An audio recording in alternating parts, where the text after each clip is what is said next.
Bonjour à tous et bienvenue pour cette journée de webconférence dédiée aux maladies rares. On est aujourd'hui sur notre dernière conférence du week-end qui sera sur les troubles neurodéveloppementaux, les déficiences intellectuelles et les anomalies génétiques avec le docteur Valérie Malan, le docteur Marlène Riot et Isabelle Marchetti-Waterno. Pour poser vos questions, vous pouvez utiliser l'outil questions-réponses qui se trouve en bas de votre écran ou lever la main et dans ce cas-là, on activera votre micro et votre caméra et vous pourrez poser votre question en live. Et je vous souhaite une excellente conférence. Bonjour à tous. On va peut-être commencer par un petit tour de table. Donc, moi, je suis Marlène Riot, je suis généticienne clinicienne dans le service de génétique à l'hôpital Necker et responsable du centre de référence maladies et déficiences intellectuelles de cause rare. Bonjour à tous également. Moi, je suis Isabelle Marchetti-Waterno, présidente de l'association Valentin des porteurs d'anomalies chromosomiques. Bonjour, je suis le docteur Malan, je suis médecin cytogénéticien dans le service donc, de cytogénétique à l'hôpital Necker et plus spécialisé dans les anomalies chromosomiques, mais les anomalies génétiques en général aussi.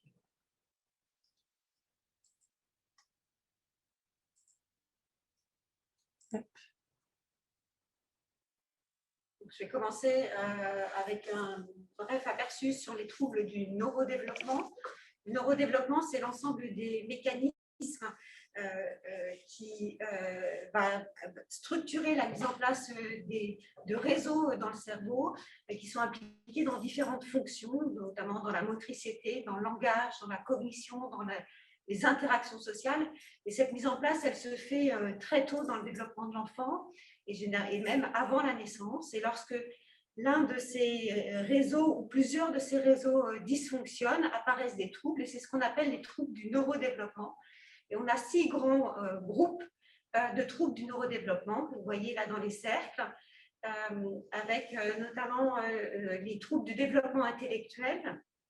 C'est le terme désormais qu'on utilise et qui remplace le terme de déficience intellectuelle. Ça concerne 2% de la population, c'est à peu près 1 million de personnes en France. Et ce sont des personnes qui ont une capacité réduite à raisonner et à comprendre les informations abstraites ou complexes, et ce qui va retentir sur les apprentissages scolaires et également ce qui va limiter les capacités d'adaptation dans la vie quotidienne. Le deuxième groupe de troubles du neurodéveloppement, c'est les troubles du spectre autistique qui concernent 1% de la population. C'est un défaut de la cognition sociale et avec un déficit de la communication et des interactions sociales et associé à des gestes répétitifs et des intérêts restreints.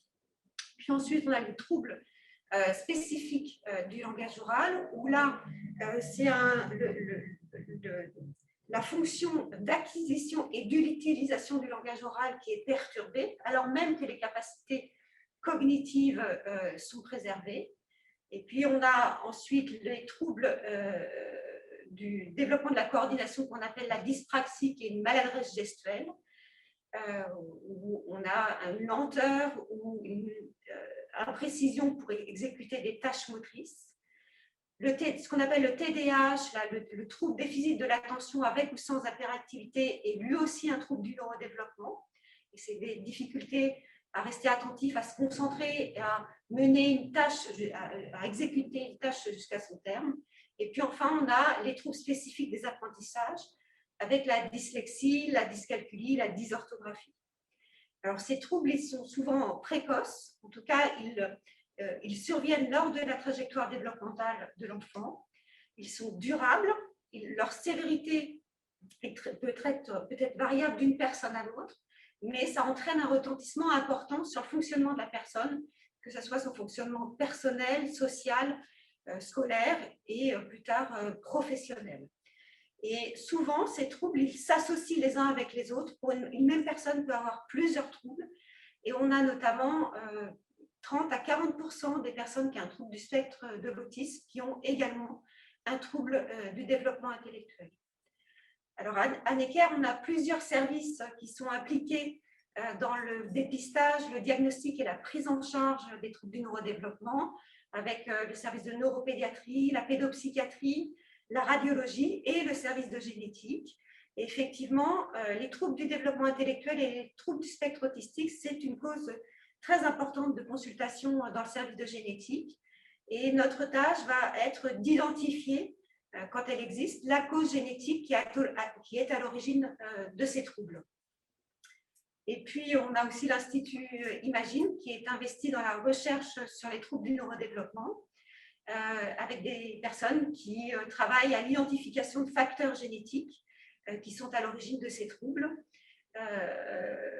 Et principalement sur trois troubles du neurodéveloppement sont concernés par cette recherche: la déficience intellectuelle, les troubles du spectre de l'autisme et depuis récemment, les troubles spécifiques du langage oral lorsqu'ils sont de forme familiale et sévère.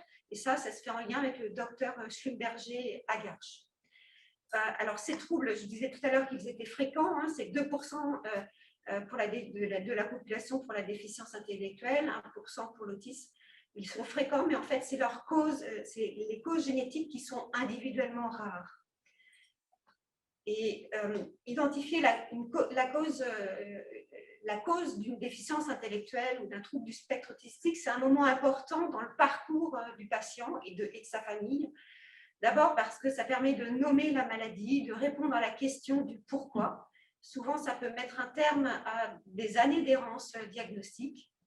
Ça permet de sortir de l'isolement en rencontrant d'autres familles qui sont concernées par la même pathologie. Et ça se fait surtout en lien avec les associations de patients. Ça permet de préciser le pronostic et la trajectoire développementale.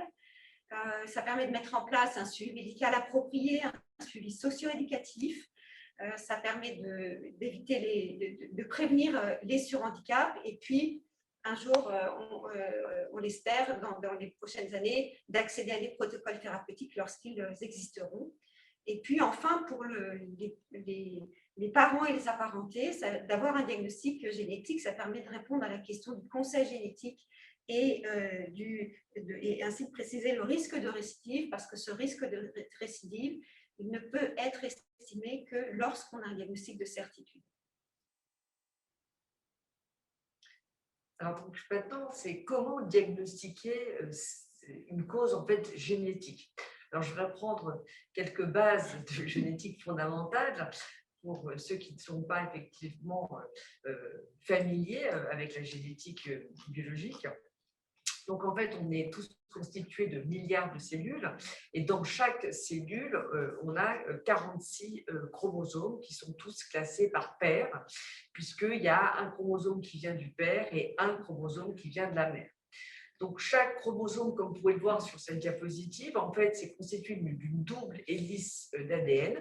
Et ces chromosomes sont le support de notre patrimoine génétique, donc cette double hélice ADN, et qui est en fait composée d'une succession de gènes. Alors, tout d'abord, on peut regarder effectivement, je dirais, est-ce que les chromosomes dans la cellule. Donc, pour cela, on peut faire en fait ce qu'on appelle un karyotype. C'est-à-dire qu'on va faire soit une prise de sang et regarder effectivement les chromosomes qui sont dans les cellules du sang, soit un prélèvement par exemple de liquide amniotique chez une femme qui est enceinte et regarder les chromosomes qui sont effectivement issus du fœtus. Et on établit donc un karyotype, on va classer ces chromosomes donc par paire et on va pouvoir dans ce cas-là faire le diagnostic d'une anomalie chromosomique soit de nombre. Là, c'est un exemple, par exemple, la trisomie 21. Vous voyez qu'il n'y a pas 46 chromosomes dans la cellule, mais 47 chromosomes avec 3 chromosomes 21. Donc, il existe d'autres anomalies de nombre, comme la trisomie 13 ou la trisomie 18. Et puis, sur le karyotype, on va pouvoir aussi identifier des anomalies de structure. Ça veut dire qu'en fait, le nombre de chromosomes est normal dans la cellule. On a bien 46 chromosomes, mais on peut avoir des pertes, des gains de matériel chromosomique ou des segments chromosomiques qui ne sont pas à la bonne place. Et là, c'est un exemple, par exemple, où on peut visualiser sur ce karyotype une délétion du chromosome 18, c'est-à-dire qu'il y a un des chromosomes 18 qui est plus court parce qu'il y a une perte de matériel chromosomique, donc une perte d'un segment chromosomique. Donc, on peut diagnostiquer ces anomalies de nombre et ces anomalies de structure sur le karyotype.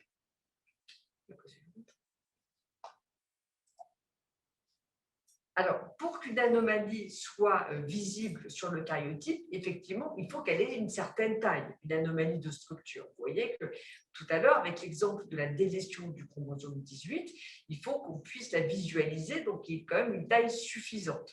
Maintenant, en fait, depuis à peu près une quinzaine d'années, est apparue une nouvelle technique qui s'appelle l'ACPA, qui est l'analyse chromosomique sur puce à ADN, et qui a une meilleure résolution que le karyotype. C'est-à-dire qu'on va pouvoir voir des pertes ou des gains de matériel chromosomique sur un chromosome, mais qui ne soient pas visibles sur le karyotype. C'est pour ça qu'on a une meilleure résolution et on va voir des choses donc non visibles sur le karyotype.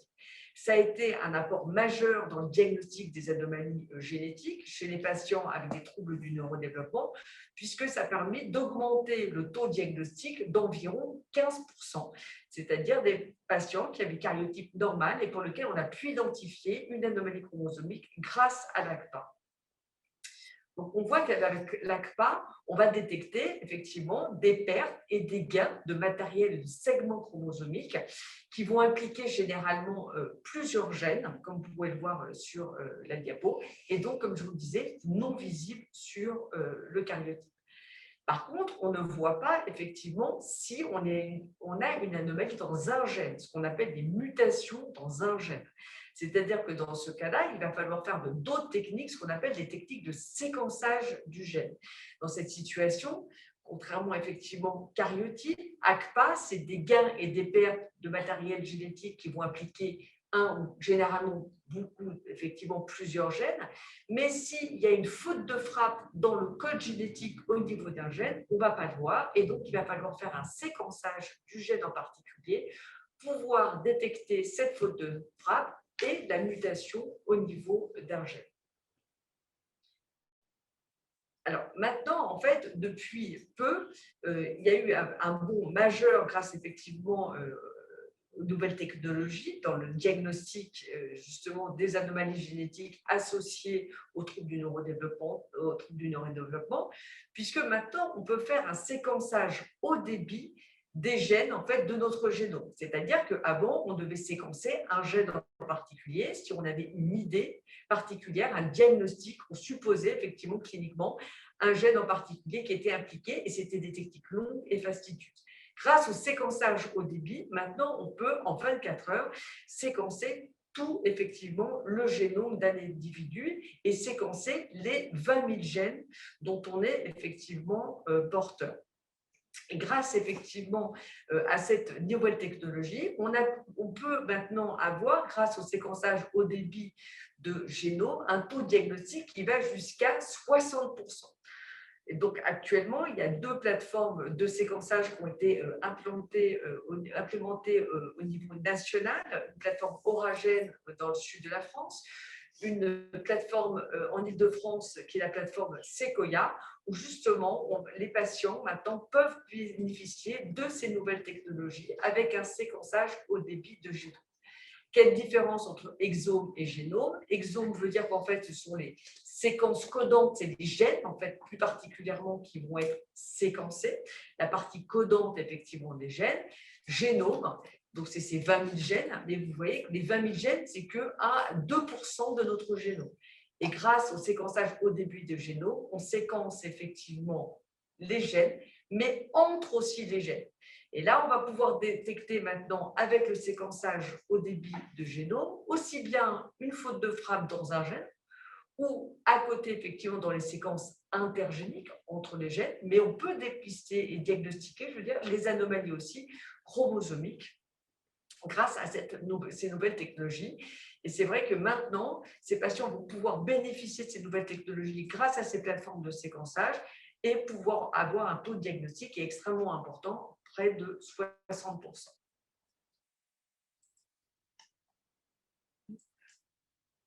Merci beaucoup. Juste le temps du coup d'ouvrir votre présentation, Isabelle.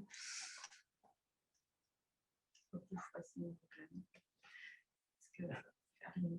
ferai signe avec la main puisqu'il faudra faire ligne par ligne. D'accord, pas de souci. Elle est en train de s'ouvrir.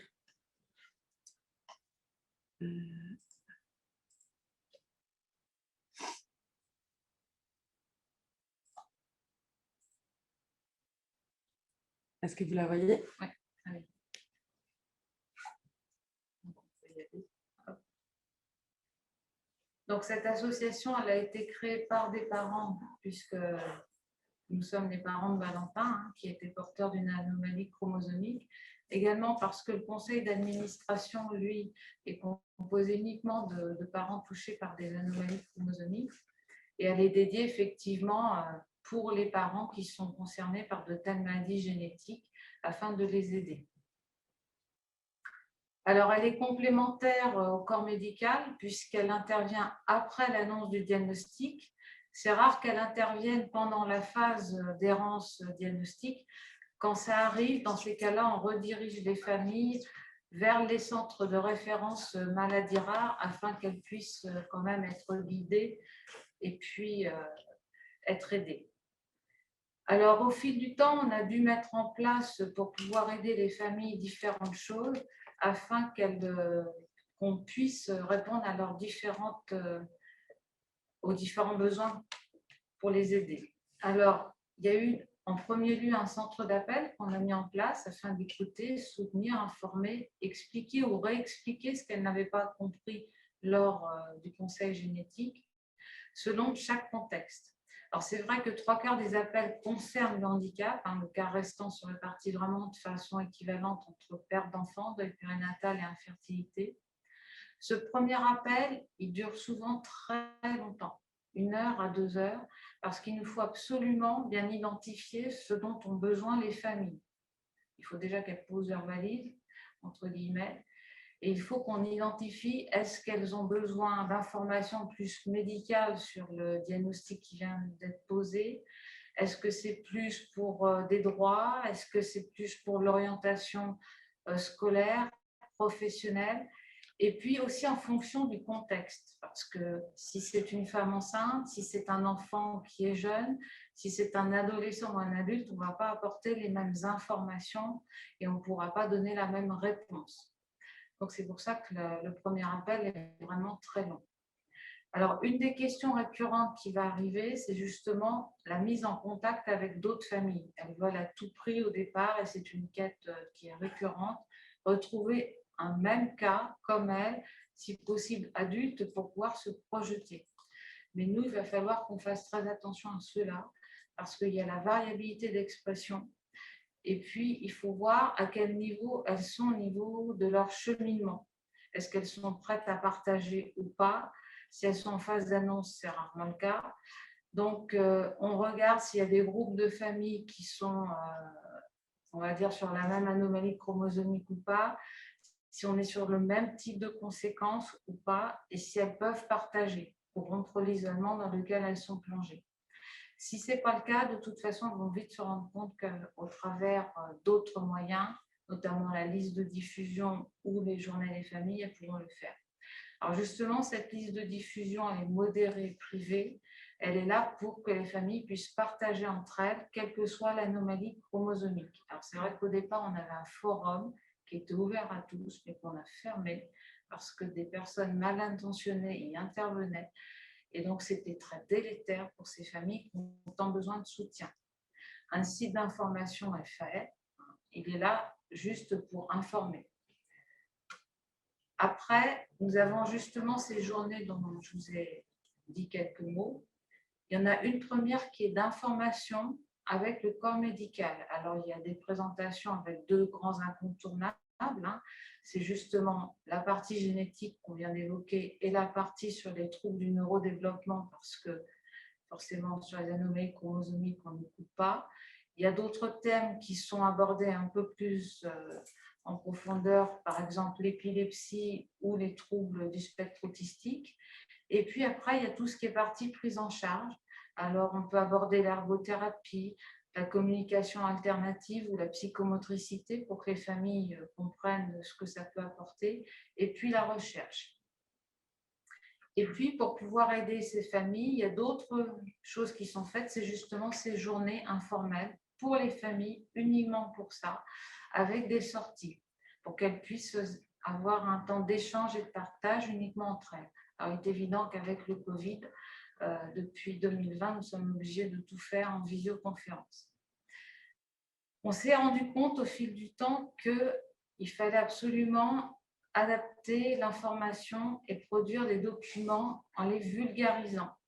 Parce que même si, par exemple, au niveau de l'information médicale, on est obligé de la traduire, il faut aussi l'adapter à un niveau beaucoup plus simple pour qu'elle puisse le comprendre. Mais pas uniquement qu'au niveau médical ou génétique. Il faut aussi au niveau social et des droits que cette information leur soit accessible pour qu'elles puissent le comprendre, mais aussi, par exemple, remplir les dossiers de demande d'aide au niveau, par exemple, de la maison du handicap.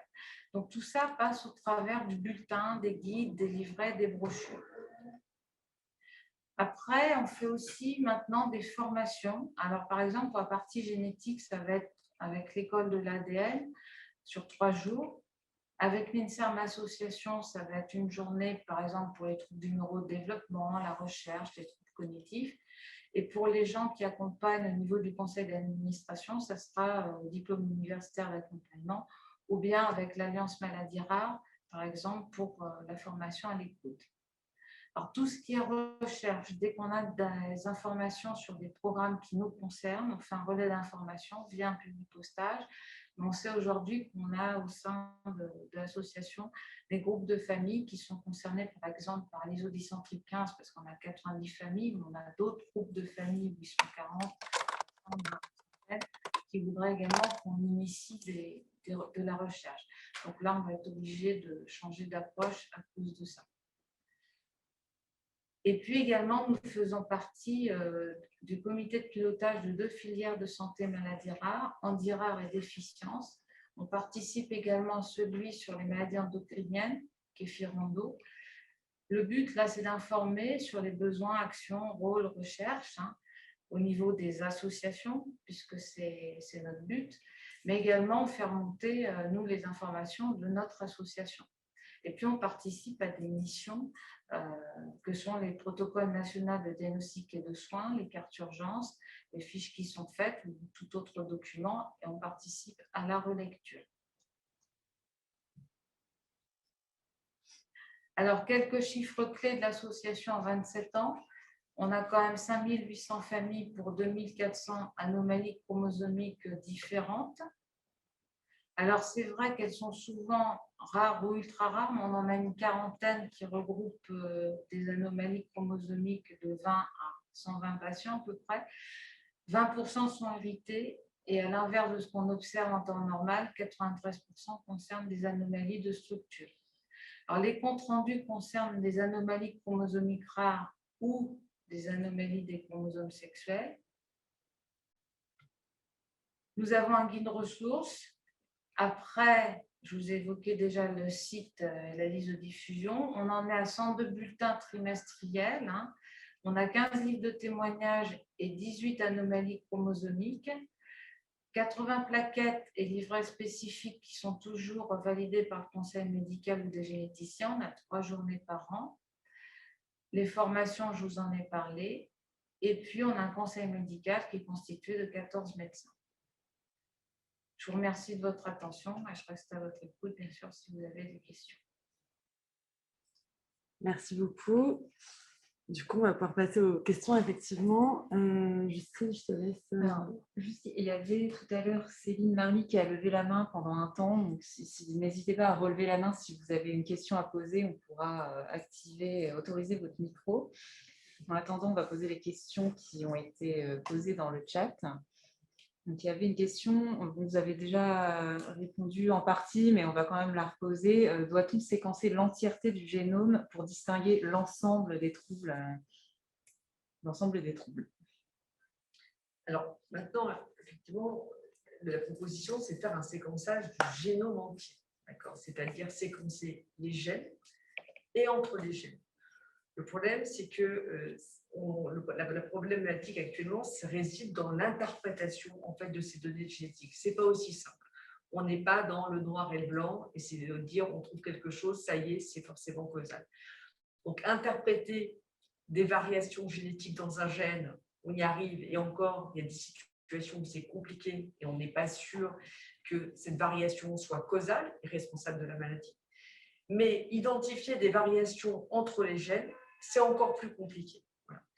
Donc, effectivement, on avance, les connaissances avancent, mais ça reste compliqué dans l'interprétation de ces données de génétique. Le séquençage, effectivement, du génome entier, c'est une avancée majeure d'un point de vue technologique, mais on se retrouve avec beaucoup de données dont on ne sait pas forcément, effectivement, on ne sait pas encore interpréter et qu'on saura dans l'avenir, effectivement, de mieux en mieux interpréter. J'ajouterais juste que, effectivement, ces analyses génétiques, elles vous permettent de répondre à la question de l'origine du trouble. En revanche, la catégorie du trouble, ce n'est pas la génétique qui porte le diagnostic, c'est-à-dire que est-ce que c'est une déficience intellectuelle, est-ce que c'est un trouble du spectre de l'autisme, est-ce que c'est un trouble des apprentissages? Ça, c'est les évaluations avec le bilan orthophonique, psychomoteur, l'évaluation neuropsychologique, l'évaluation pédopsychiatrique qui va faire le diagnostic du symptôme. Et la génétique, elle se situe en dessous en disant c'est quoi l'origine des symptômes que j'observe chez l'enfant. Je ne vais pas bien proche. Merci beaucoup. Une autre question de Axel qui dit « Bonjour, j'ai été diagnostiqué autiste sans déficience intellectuelle avec un haut potentiel et en cours de diagnostic de TDA. À quel point est-ce rare ou fréquent? Est-ce utile de demander quelque chose d'un point de vue génétique? Merci beaucoup. » Au jour d'aujourd'hui, les causes de troubles du spectre autistique au potentiel, effectivement sans déficience intellectuelle, en tout cas sur le plan génétique, il y a probablement des facteurs génétiques qui interviennent, mais les causes sont loin d'être connues. Donc, s'il n'y a pas dans son histoire développementale des signes qui inviteraient, je dirais, à aller à faire des analyses génétiques ou un examen ou des malformations associées, la question, enfin en tout cas, ça nécessite une consultation pour répondre à la question de savoir s'il y a utilité à investiguer sur le plan génétique. Mais c'est vrai que les facteurs génétiques dans les TSA au potentiel, pour l'instant, on ne connaît pas. Merci.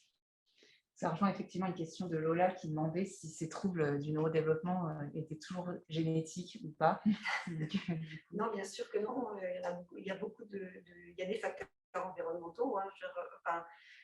Exposition à la dépakine pendant la grossesse, ça occasionne des troubles du neurodéveloppement et notamment des troubles du spectre autistique aussi. Donc, les facteurs environnementaux, on sait que ça peut être à l'origine de ces troubles du neurodéveloppement. Donc, il n'y a pas que la génétique, mais il y a probablement beaucoup de génétique et plus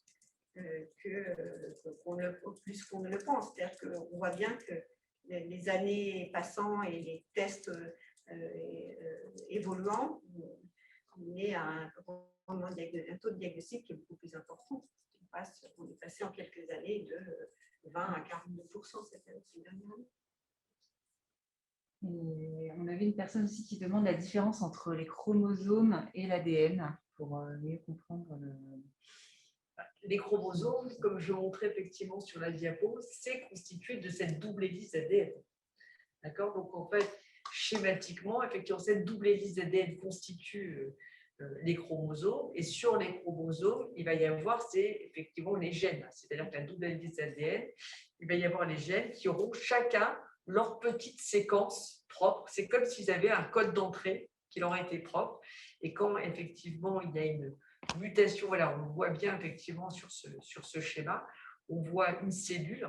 Les cellules avec les petits bâtons à l'intérieur, ce sont les chromosomes, les 46 chromosomes qui sont dans la cellule. Et le chromosome est constitué de cette double hélice d'ADN. Et le gène, effectivement, va être en fait une séquence, d'accord, d'un petit code, cette base nucléotidique qu'on appelle de ces codes, et donc il y aura une succession de gènes sur les chromosomes. D'accord, merci beaucoup. Je vais arrêter le partage du coup. Une autre question de Nathalie qui demande pour les multi-10, est-ce qu'un dépistage très tôt à l'enfance peut modifier le parcours scolaire de l'enfant? Un dépistage très tôt du multi-10? Oui. Pas de... oui, probablement, oui. Je dirais, de toute façon, l'idée, c'est de dépister tôt pour mettre en place une prise en charge précoce. La difficulté, c'est que pour diagnostiquer, il faut aussi que les symptômes ils apparaissent à certains âges. Et donc, effectivement, une déficience intellectuelle, on peut en faire un diagnostic à un certain âge. Le trouble spécifique du langage oral, le diagnostic sera plus tardif parce qu'il faut attendre que le langage se mette en place. Donc, tout dépend des difficultés multidys, enfin, les dyslexies ou les dysorthographies, il va falloir on va s'en apercevoir au moment de l'entrée dans les apprentissages scolaires. D'accord. Merci beaucoup. Une autre question pardon, de Christelle qui demande, chez Imagine, êtes-vous équipé de plateformes de séquençage de très longs fragments comme PassBio, Nanopore et BioNano? Alors, non, là, on n'est pas équipé de cette technologie qui coûte en fait effectivement très cher. Donc, on a une autre technologie en fait de séquençage haut débit qui permet effectivement ce séquençage de plusieurs patients et d'avoir ce séquençage du génome entier, mais pas ce séquençage de longs fragments et qui n'est pas implémenté actuellement en routine diagnostique parce qu'effectivement, c'est un peu dans des nouveautés technologiques qui coûtent extrêmement, extrêmement cher. Merci beaucoup. On a Malvina qui veut poser une question en direct à l'oral. Donc, on autorise votre micro. Vous pouvez activer votre micro et poser votre question, Malvina.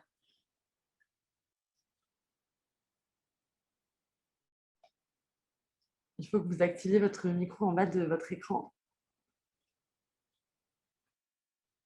Et peut-être, du coup, en attendant que vous trouviez votre micro, on peut poser une autre question. Comment gérez-vous les familles dont l'enfant présente des troubles de développement et déficiences intellectuelles pour lesquelles vous avez diagnostiqué un réarrangement chromosomique hérité d'un des deux parents qui, lui, n'a pas développé ces troubles? Vous voulez qu'on répète? On peut répéter la question. C'est-à-dire que parfois, alors ce qui est un petit peu compliqué, c'est-à-dire que le parent peut être porteur d'une anomalie chromosomique, ce qu'on appelle un état équilibré. Équilibré, ça veut dire que les segments chromosomiques ne sont ni perdus ni gagnés, d'accord? Ils ne sont juste pas à la bonne place. Donc lui va bien parce qu'il n'a ni perte ni gain de matériel chromosomique, ils ne sont juste pas à la bonne place. Par contre, il y a des risques pour la descendance que lui, effectivement, un des enfants soit porteur d'un déséquilibre chromosomique. C'est-à-dire que suivant les chromosomes qui sont transmis, il va y avoir des pertes ou des gains de matériel chromosomique qui fait que lui, l'enfant va se retrouver avec éventuellement un trouble du neurodéveloppement, alors que le parent porteur, lui, dans la mesure où c'est équilibré, n'a pas de problème particulier, en tous les cas, pas de trouble du neurodéveloppement. Je ne sais pas si c'était tellement ça la question. Est-ce que vous pouvez nous dire si on a bien répondu à votre question dans le chat? Je ne sais pas si Malvina, vous avez réussi à activer votre micro. Dans ce cas-là, il y a un conseil génétique qui est proposé effectivement aux parents porteurs en expliquant le risque de déséquilibre pour la descendance, parce qu'on peut se retrouver dans une situation où l'enfant effectivement peut avoir rien comme anomalie chromosomique si les chromosomes impliqués ne sont pas été transmis, ce qui était géré avec ce remaniement. Soit ça peut être comme le parent, d'accord, avec ce remaniement, mais à l'état équilibré, sans perte, sans gain, ou soit effectivement un enfant avec un déséquilibre génomique, effectivement, avec perte et gain. Donc, on se trouve dans une situation de conseil génétique, effectivement, pour ces familles-là, où il peut y avoir ces remaniements qu'on dit équilibrés, qui peuvent être chez plusieurs individus dans la famille, avec des risques pour la descendance. C'est d'ailleurs l'origine de la création de l'association. Puisque mon mari est porteur et ça remonte sur 4 générations. On a des enfants qui sont porteurs eux-mêmes sains, entre guillemets. Hein. L'anomalie est équilibrée. D'accord. Je vais essayer de prendre une autre question. Peut-on remplacer le gène MECP2? Ma fille est atteinte du syndrome de Rett. En fait, la question, je pense que c'est peut-on remplacer le gène MECP2? Et la personne précise que sa fille est atteinte du syndrome de Rett. Alors, effectivement, on ne guérit pas. C'est-à-dire que quand il y a une anomalie chromosomique, c'est perte et gain de matériel chromosomique, ou effectivement une mutation dans un gène, c'est-à-dire que la séquence n'est pas la bonne, il y a une variation effectivement dans ce petit code, dans le code du gène. Actuellement, on n'est pas capable de réparer. Voilà, on n'est pas capable de réparer. Donc, il y a éventuellement dans certains types de pathologies, ce que disait le Dr Rio, des fois des protocoles je dirais, de prise en charge clinique de ces patients, mais pour l'instant, on ne répare pas. On ne peut pas réparer les chromosomes, on ne sait pas réparer l'ADN. D'accord. Merci beaucoup. Malvina, vous avez réussi à ouvrir votre micro. Est-ce que vous souhaitez poser votre question? Vous m'entendez? Oui. C'est toujours pas. On va passer à une autre question du coup de Sylvaine Marier qui demande est-ce que la connaissance des gènes impliqués dans les TDI pourra éventuellement un jour mener à des thérapies géniques ou médicamenteuses pour diminuer l'expression du trouble? On espère tous que une meilleure connaissance des pathologies, une meilleure connaissance des causes des pathologies et du mécanisme physiopathologique qui est à l'origine effectivement du trouble du développement intellectuel permettra à terme d'avoir des molécules, des thérapeutiques disponibles, bien sûr. Merci. Il y a une autre question. Mon fils a une mutation de novo sur le gène SOX4 ou SOX4 qui a été relié au syndrome Coffin-Siris. Ils sont environ 6 dans le monde détectés sur ce gène et tous de novo. Comment, avec si peu de nombre, peut-on relier au syndrome et pourquoi plusieurs gènes différents avec des mutations différentes peuvent faire développer presque les mêmes symptômes? Parce que on a des gènes qui interviennent dans des mêmes voies de signalisation et qui peuvent, qu'une mutation dans différents gènes de la même voie peuvent être à l'origine de symptômes qui se ressemblent. Et donc, effectivement, le syndrome de Coffin-Siris, c'est un syndrome qui est responsable d'un trouble du neurodéveloppement avec des particularités morphologiques associées, qui fait évoquer le diagnostic, mais il y a plusieurs gènes qui sont responsables de ce syndrome parce qu'ils interviennent dans la même voie de signalisation. Merci beaucoup. C'est parce que, et pourquoi on a réussi à le diagnostiquer, c'est parce que probablement qu'il y a eu de la recherche avec des outils de séquençage RNA de type exome, de type génome, sur des enfants qui avaient un trouble du neurodéveloppement phénotypé, et c'est parce que ces enfants, il y avait une ressemblance probablement sur certaines caractéristiques, soit croissance, soit de malformations morphologiques entre ces enfants, et on fait le croisement avec le gène. Ces enfants avaient tous la même mutation dans un gène qui est dans le même gène. Merci. Christelle nous demande comment dépister les multidys. Ce n'est pas la génétique qui va dépister, c'est tout la batterie d'évaluation, bilan orthophonique, psychomoteur, évaluation neuropsychologique qui fera le dépistage. Et du coup, vous parliez juste avant du séquençage au début, c'est vraiment l'évolution, je suppose, de la médecine aussi moderne. Il y a quelqu'un qui pose la question, quid du ciseau génétique, du coup, sur les troubles neurodéveloppementaux? Pas pour tout de suite, quoi. D'accord. Une question assez spécifique. Que pouvez-vous nous dire sur l'anomalie chromosomique du CSP11.2?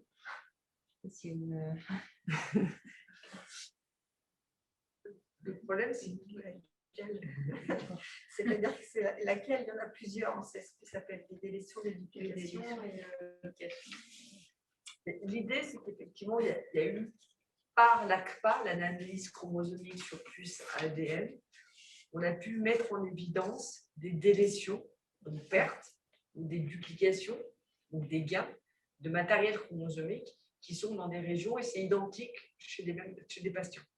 Et en fait, avec l'ACPA, on a trouvé que du coup, ces syndromes, on retrouve effectivement parfois cette délétion ou cette duplication chez un des parents qui, lui, n'est pas symptomatique. Mais on sait que ce remaniement, cette délétion ou duplication, c'est comme le cas pour la CSP1.2, prédispose, en tous les cas, il y a un risque, effectivement, ça prédispose au trouble neurodéveloppement. Donc, je ne sais pas dans quelle situation…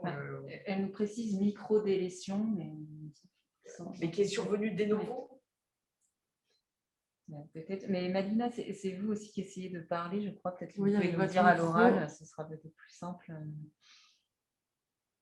Normalement, on est censé vous entendre. Vous m'entendez? Ça fait partie des anomalies pour lesquelles il y a énormément de cas en très peu de temps, sur lesquels on est beaucoup contacté. parce qu'il y a une variabilité en fait phénotypique, c'est-à-dire qu'il y a certains individus qui vont être porteurs avec un trouble du neurodéveloppement, avec une variabilité phénotypique, et d'autres individus porteurs qui n'ont pas de problème particulier. Et ce qui rend le conseil génétique très délicat dans ce type de situation. Et depuis effectivement l'avènement de l'ACPA, l'analyse chromosomique sur QCTN, il y a beaucoup de ces syndromes qu'on appelle la pénétrance incomplète, c'est-à-dire que vous êtes porteur mais vous n'êtes pas atteint. Expressivité très très variable, ou avec, on peut avoir une déficience qui peut être plus sévère et d'autres, voire juste un trouble des apprentissages, effectivement, qui pose ces problèmes de conseil génétique. C'est qu'il y a une perte de partage, comme le cas effectivement de cette remaniement, je ne sais pas lequel exactement, ce qu'on disait que dans le langue, en CSP à 1.2. D'accord, merci beaucoup. Peut-être une question pour vous, Isabelle, une personne qui s'interroge, qui demande qui pourrait s'intéresser à devenir membre du conseil scientifique pour soutenir l'association française du SAT-B2 ou pour d'autres associations. Nous cherchons des soutiens dans la communauté scientifique, mais peu de retours. Quels conseils vous pourriez donner, vous, en tant que présidente d'association, dans ce genre de situation? Dans le comité scientifique pour faire de la recherche. Pour faire venir, enfin, pour que des médecins puissent rejoindre, comment attirer des médecins, en tout cas des scientifiques à C'est une rejoindre. des questions qu'on se pose nous-mêmes. D'accord. C'est un vrai sujet. C'est un vrai sujet du coup. À part après mobiliser du monde pour des fonds et trouver les bonnes équipes. Oui. Ça, actuellement, moi, je ne sais pas, je n'ai pas la réponse. Si je l'avais, il y a beaucoup de recherches qui seraient déjà démarrées, puisqu'il y a pas mal de familles au sein de l'association qui sont intéressées pour démarrer de la recherche. Donc, je dirais qu'au niveau du matériel génétique, entre guillemets, on a ce qu'il faut. Après, c'est trouver les équipes. C'est ça, nous, on n'a pas la recherche, parce que, enfin, la recherche, la solution. Parce qu'après, au niveau du conseil médical, on a suffisamment de généticiens, il y en a 9. Hein. D'accord. Donc, c'est pas là que ça pêche. Il y a un chercheur aussi qui est dedans. Donc, c'est plutôt savoir comment intéresser, où trouver. Est-ce que c'est par un protocole hospitalier de recherche clinique? Est-ce que c'est un doctorant? Est-ce que c'est carrément autrement? C'est plus par là qu'il faut qu'on voit. D'accord, merci beaucoup pour votre réponse tout de même. Oui, merci. Axel nous demande si des recherches sont en cours sur les formes de la maladie d'Ehlers dans l'os, qui est très mal connue a priori. Est-ce que des recherches sont menées C'est pas sur le domaine. En tout cas, il y a un centre de référence sur le syndrome d'Ehlers-Danlos, ici à l'hôpital Necker. Et donc, consulter le docteur Michaud à l'hôpital Necker, qui est un centre de référence. D'ailleurs, vous pouvez retrouver toute la liste des centres de référence sur la plateforme Maladies rares de l'hôpital Necker, où vous y retrouverez de nombreuses informations. On a Christelle à nouveau qui nous pose une question et qui nous demande quels enseignements tirez-vous de la campagne de séquençage de ces maladies en Angleterre? Le séquençage à haut débit oui. dans les troubles de neurodéveloppement, en tout cas dans la déficience intellectuelle.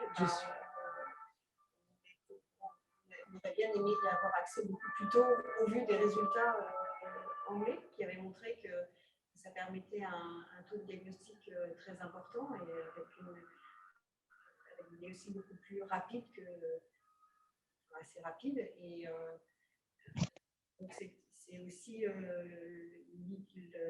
le pourquoi de la naissance du projet de recherche national des filiales qui est actuellement en cours et où l'idée c'était justement d'évaluer l'intérêt du séquençage au débit de type génome dans le diagnostic des enfants avec une déficience intellectuelle, à la fois d'évaluer sur combien on va faire de diagnostic et avec une évaluation médico-économique, parce que l'idée, c'est de se dire que si effectivement le génome permet d'avoir des taux de diagnostic importants avec des délais de résultats corrects et en remplaçant également l'analyse chromosomique, est-ce qu'il n'y a pas un intérêt à n'avoir que cet examen à proposer d'emblée, sans passer par le karyotype puis la CGH, puis un gène, puis deux gènes, puis un panel de gènes, puis l'exome, puis génome. Merci beaucoup. On arrive à la fin de cette conférence. On va peut-être prendre une dernière question. Alors, bonjour, mon enfant a une délétion chromosomique 3p25 qui entraîne la suppression du gène SETD5 sur la partie manquante du chromosome touché. Est-ce que le gène est tout de même présent sur l'autre branche du chromosome? Merci, j'espère que ma question est claire. Oui.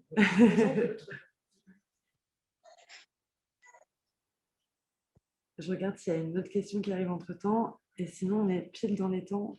Justine, est-ce qu'on a d'autres questions? Je ne vois pas d'autres questions. Du coup, on est pile dans le timing. Donc, merci à vous pour votre participation. Merci à vous derrière votre écran d'avoir assisté à cette webconférence et à toutes celles aujourd'hui et hier. On va faire notre maximum pour vous proposer ces webconférences en replay incessamment sous peu. Et on vous souhaite un excellent dimanche et une bonne semaine à venir. Et merci beaucoup. Au revoir. Merci.